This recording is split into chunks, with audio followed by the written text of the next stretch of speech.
Hey everyone, welcome back to Pitching Pundit. In this week's video, we're going to look into the ChangeUp, the first of our off-speed pitches in the series on the 6 primary pitch types. We're going to go through the similar routine of going through the objectives of the pitch, how we can grip the ChangeUp, and also some common problems that pitchers face when trying to add it to their mix. Let's get started. So what are the primary objectives of the ChangeUp? Well, as an off-speed pitch, the ChangeUp is meant to disrupt the batter's timing, and the typical way that we do this is by adjusting the velocity of the offering relative to our primary fastball. So in general, what we see with the ChangeUp is a large velocity differential from our fastball. Major league average is between 7 and 8 miles an hour. It varies a little bit year to year, but if you're throwing your fastball 90 miles an hour and your ChangeUp is around 83, maybe 82, you're right there with the big leaguers and you have a good amount of separation between those pitches.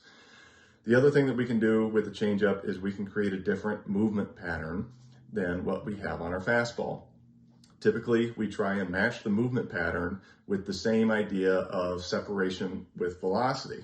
Now remember that when we have a slower pitch with lower velocity, that gives gravity more time to act on the baseball and ends up pulling it down more than a pitch at a higher velocity. So our spin-generated movement, we typically want the ChangeUp to have more depth from the fastball in order to really maximize this overall separation between the two pitches. You can think of it as a compounding effect. If you have a fastball that has 15 inches of carry and is thrown 90 miles an hour, if we throw the same pitch but at 83, it's going to end up at lower crossing the plate, all other things being equal, just because of the lower velocity. But if we alter the spin and maybe get some seam shifted wake into this, we can amplify that downward action relative to the fastball and end up with a pitch that has an extra, say, 8 to 15 inches of depth by the time it's crossing the plate. And that difference in the vertical plane is huge and is the primary factor in what makes a ChangeUp effective. If you have a large amount of separation in the vertical plane, you don't need as much differential in velocity. The inverse is also true. The larger difference you have in velocity, the less separation you need in spin-generated movement. The best of the best, they do both. They have a quality amount of velocity differential, and they also alter the shape of the pitch in spin-generated movements so that they end up maximizing the total separation from their fastball. Now, let's talk grips. In the introductory video going through the 6 primary pitch types, I mentioned that the ChangeUp arguably has the most variations of grips out of any pitch out there. While that is true, I'm going to show you some of the primary ones, and this is going to have more options than some of the other videos that we've talked through. Now, if you throw your four-seam fastball, we start off with the same grip, and it's the basis for pretty much everything that we throw. So we have the tripod, we're centered on the baseball, and we have our seams in line. One of the things that most people are taught early on is to simply shift their fingers over. So now we have the middle finger and the ring finger behind the baseball. The index finger comes off to the side. Some people are told and taught to tuck it, others just to rest it. I prefer teaching guys to just have it relaxed and comfortable on the side. And then the thumb ends up on the inside part of the baseball, but still on the lower part. The pinky is also on the side of the baseball, and it's more just to provide stability so it doesn't pop out of your hand on that side. But this is the typical grip that most people are shown early on when it's, let's learn a ChangeUp. You can see it from this side. And what we've done is we have removed one of our 2 power fingers from the baseball, and we will end up throwing this pitch slower. It is almost impossible to throw a baseball as hard as you possibly can with this grip and have the velocity match that of your four-seam fastball. These are our 2 power fingers. When these are both behind the baseball, we're going to be able to impart maximum velocity on the pitch. As soon as we get rid of one of these fingers, it's going to be a lot more difficult for us to add velocity. That enables us to maintain arm speed and intent on the pitch. So we still want to try and throw it with good velocity, but it's just not going to happen because this finger does not have the same amount of strength as our index finger does. So this is the primary grip that most people are shown, And when they're told to throw it, they're told a couple different things. It's pull the curtain, where you're keeping the wrist back and you're trying to come down through the ball rather than letting your hand come through naturally. I'm not a fan of that. I don't think it's a repeatable motion, nor do I think that it's something that actually happens in reality. But if it works for you, by all means, go for it. Other people will tell you that you need to really try and turn the ball over and crank it almost like a screwball action. There can be a little bit of that, but you need to be cautious because that can put a lot of stress on your arm, and that's not something that we're looking for either. But what I typically tell people is we want to throw it with these two fingers. We want to really feel like our middle and ring fingers are throwing the baseball, where we're emphasizing the seams and feeling the seams as our hand is coming through the baseball. And we want to have just a slight motion where we feel like we're coming over the top of the baseball. So as it's coming out of our hand, we want to feel just a little bit of that motion. And what that ends up doing is helps us create a little bit different spin than what we typically get with our fastball. So that is the basic traditional changeup grip. The more advanced changeup grip and the better changeup grip that I would argue is taking this exact same grip that we just had, but turning it, and now instead of a 4-seam grip, we have a 2-seam grip, okay? What have we done different here? What is this going to add that the 4-seam grip that we just had, this one, lacks? Well, as soon as we have a 2-seam grip, we are putting ourselves in a situation where we are going to be able to take advantage of seam shifted wake. We have the smooth surface on the front side of the baseball, and it's on the arm side half when we have this grip. And remember, wherever that smooth surface, wherever the axis is on that smooth surface, wherever it's pointing, that's where the ball is going to want to go. That's how the best pitchers generate that extra downward action, that extra arm side run, that extra life on the changeup. And all it is simply rotating the ball to a 2-seam grip. Even if you don't have a 2-seam fastball in your arsenal, I highly recommend throwing a 2-seam grip changeup, simply because of the benefits that you will get in the spin generated movement and the seam shifted wake. Now be sure to check out my Udemy course, The Pitching Playbook, where I go through spin generated movement and seam shifted wake and other fundamental pitch data concepts in more detail that can give you a better background on some of these terms that I'm covering now. But just know that seam shifted wake can be a powerful tool, and changeups, the best of them, take advantage of it. I've shown you 2 primary changeup grips, and they've basically been the same, even though the seam orientation and the movements can be significantly different. So what are some other ones? Well, another one is called a split grip, okay? When you go too wide, where you're trying to really stuff the baseball into your fingers so that it is highly tensioned under there, this is more of a fork ball. But a split grip, what we're trying to do is lessen the amount of force that we have on our 2 primary power fingers behind the baseball, because we've spread them out. So now there's going to be less force imparted into the baseball and velocity, and we're going to get a little bit more slip through our fingers as we go to throw the ball. So in this grip, we actually want to avoid the seams as much as possible. We can have a little bit on there, but what we're really looking for is this slipping action, where you get the ball to just slip through your fingers as you go to throw it, rather than feeling the seams and really generating spin and friction when you have that rougher surface to grab. So the split, you want it to be wide, but also comfortable. So we don't want to be under a lot of tension here, but it's wide enough that you're spread out and near the edges of the baseball, and as wide as you can be on that. The thumb, this is critical on this grip of changeup. If your thumb is on the inside part of the baseball, you will typically generate more movement toward the arm side. If it's underneath the baseball, you're going to typically have a straighter changeup. Where this thumb goes can greatly impact the horizontal movement of the pitch. So if you're able to repeat it, you can change the shape of your changeup simply by altering where your thumb is and maintaining everything else on this particular grip. That's one of the values of this pitch and of this grip in particular. Another benefit of this grip is that you typically see lower spin rates. And again, this is a more advanced concept, but as you lower the spin rate, you're going to have a lower Magnus effect, and you're going to create less spin generated movement. So lower spin and more variability in horizontal movement, this can be a very powerful and effective change-up grip. It's a little bit harder to repeat, which again, as long as you're able to throw it over the plate and keep it either in the zone or below the zone when you want to do those things, then that's a good thing. But if you have difficulty even keeping it around the plate, this is not going to be the right grip for you. Instead, one of the traditional grips is likely a better choice.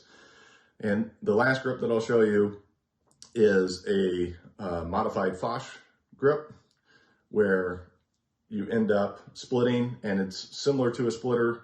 And the fundamental grip, the primary grip that we showed earlier, it's a cross between them, where you're really emphasizing the width in between your middle finger and your ring finger.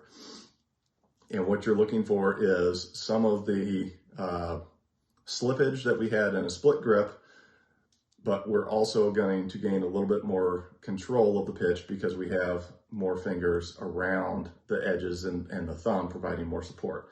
This one, it's a feel pitch. It just depends on what you like. I typically go to a traditional grip and work off of that, but I'm also very well aware that a lot of really good major league pitchers have unique changeup grips. So by all means, experiment, but work off of those 4 primary grips as your foundations when you get started, and see where you go from there. What are some common problems that we end up seeing with the changeup? So as we know, the objective of the changeup is to disrupt the hitter's timing, and it's to really deceive the hitter into thinking a fastball's coming, but then you have a velocity separation and a movement separation so that the pitch is not where the hitter thinks it's going to be by the time they're trying to make contact. So the first common problem that we see is that the pitch is too hard. If you're not getting that velocity differential on the pitch and you're starting with a typical changeup grip, one of the things you can do, widen your fingers just a little bit.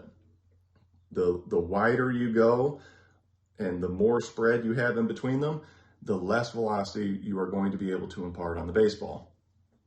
The second component of this is the firmness of your grip.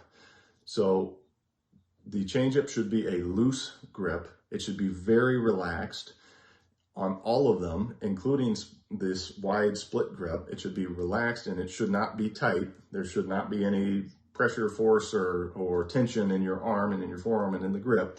It should be very loose. If you are gripping it at a moderate firmness, like you do your fastball, where you want to have some friction on it, loosen the grip a little bit and really try and just be as calm, relaxed, and fluid as possible when you go to throw. When you're relaxed like this, it's going to allow your body to go through and do what it's supposed to do, and it will generate less spin. And what you will also typically see is a reduction in velocity. The third way to address changeup being too hard is to back off on the intensity just a hair. So we want to maintain arm speed on the pitch because we're looking to deceive the hitter. And as we've removed some of these power fingers from the primary positions of the grip, we know that we're going to remove velocity just from doing that. So we can still throw the ball hard and with intensity, but while we want to maintain that intensity, we can back off to say 85% intensity and still be able to deceive the hitter. So if you're at that 5, maybe 6 mile an hour velocity differential range and you need just a little bit more, back off just that 5 to 10% from your 95% intensity that you have on your fastball.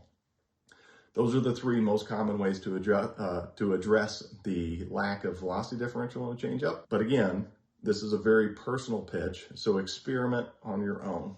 Those are the 3 most common ways that we can help remove velocity and improve that velocity differential on the changeup. Now, the second most common problem is a lack of comfort in the grip. It's really difficult to throw a pitch that is meant to be slower, but to still try and throw it hard.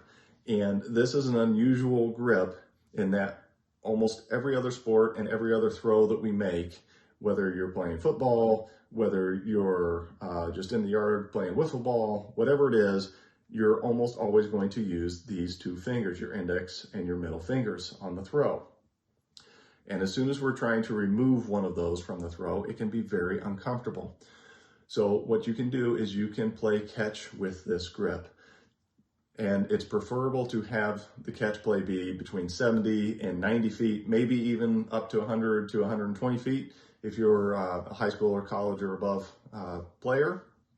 But you want to have enough distance that you have to have intensity in the throw, but you don't want to go too far that you're trying to long toss and work on other things. So keep it in that 70 to 100 feet range of distance and just get the grip and try and throw it. And what you want to do is just repeat it and really emphasize on your mental component the feeling of the ball coming off of the two fingers that you're using. If you're throwing a splitter, you want to emphasize the slippage of the pitch. You want to feel the ball slipping through your hands. If you throw a more traditional grip, you want to feel the ball coming off of those two fingers. Now, when you're doing the drill and really throwing the changeup at a distance, every fifth or sixth throw, mix in your fastball again to reset your mind and your internal mechanisms for feeling the baseball leaving your hand, and then go back to the changeup grip. Make sure that you're moving your feet as well, because we want to remain as athletic as possible. The goal is to retrain the mind and the body to match up with what you're actually doing and to develop an internal trust that you are able to throw this baseball consistently with a grip that is not your natural grip. I've seen players go from having extreme discomfort with the changeup to the point where they wouldn't even want to throw it in a bullpen practice session with zero pressure, to having a quality pitch that they throw in critical game situations just from adding this to their throwing routine, where they're using the changeup grip at a distance, moving their feet and emphasizing the athleticism and focusing on the way the ball feels as it's leaving their fingers. The last most common problem that we see with changeups is a lack of depth in spin-generated movement. Really, that's that extra separation that we want to see. I've already addressed my most common way of correcting this, which is going to a two-seam grip. If you have a four-seam grip on your changeup, literally night and day difference for some pitchers just by rotating the ball 90 degrees in their hand. And there are major league pitchers who have gone from having an average to slightly below average changeup to a well above average changeup simply by doing that one thing. So that would be the first recommendation for you to check and make sure that you are throwing a two-seam grip changeup so that we can really take advantage of seam shifted wake. If you're already throwing a two-seam changeup grip and you're not getting that same depth, this is the time to bust out the high-speed cameras. Use your iPhones, use your Android phone, and put it into the high frame rate mode and set it up and pay attention to the direction of the spin and also the seam orientation of that spin. You want to make sure that you're seeing a smooth surface of the baseball in the front and in the arm side and preferably in the lower half of the baseball. So we want it down in this region where we have a smooth surface. If you remember, we need to have a little bit of a gyro component to the spin in order to maximize seam shifted wake. So even though we typically want to feel like we're coming over the inside part of the baseball as we're releasing a changeup, in reality, we typically end up around the baseball, the outside of the baseball, like we do on a fastball, in order to create that type of spin. So while we are technically pronating through the throw, at release, we're still slightly supinated, and that creates the right amount of spin. So using the high-speed film, verify that you're creating the right seam orientation and the right spin with just enough gyro spin to really create that extra movement. And if you're still not seeing it, that's when it's time to start manipulating the arm slots a little bit. You can try and drop the slot, and if you're an overhand guy, lower your slot a little bit, feel maybe 3/4. If you're 3/4, try and feel like you're a little bit sidearm, and just have a micro adjustment. Hitters won't be able to see it. And as long as you end up creating more movement and you're maintaining arm speed on the pitch, that little difference in actual release point is going to be worth the change because of the benefit to the overall shape of the pitch. So there you have it. The first off-speed pitch in this series was the changeup, and we've covered multiple grips. We've talked about the purposes and objectives of the pitch, and we've addressed some common problems that pitchers face when adding it to their mix. Stay tuned to the Pitching Pundit as we continue to go through the 6 primary pitch types, and we will start addressing breaking balls in the upcoming videos. Don't forget to check out the Udemy course, the Pitching Playbook, where I go through pitch data fundamentals in more detail. And thanks for watching. We'll see you again soon.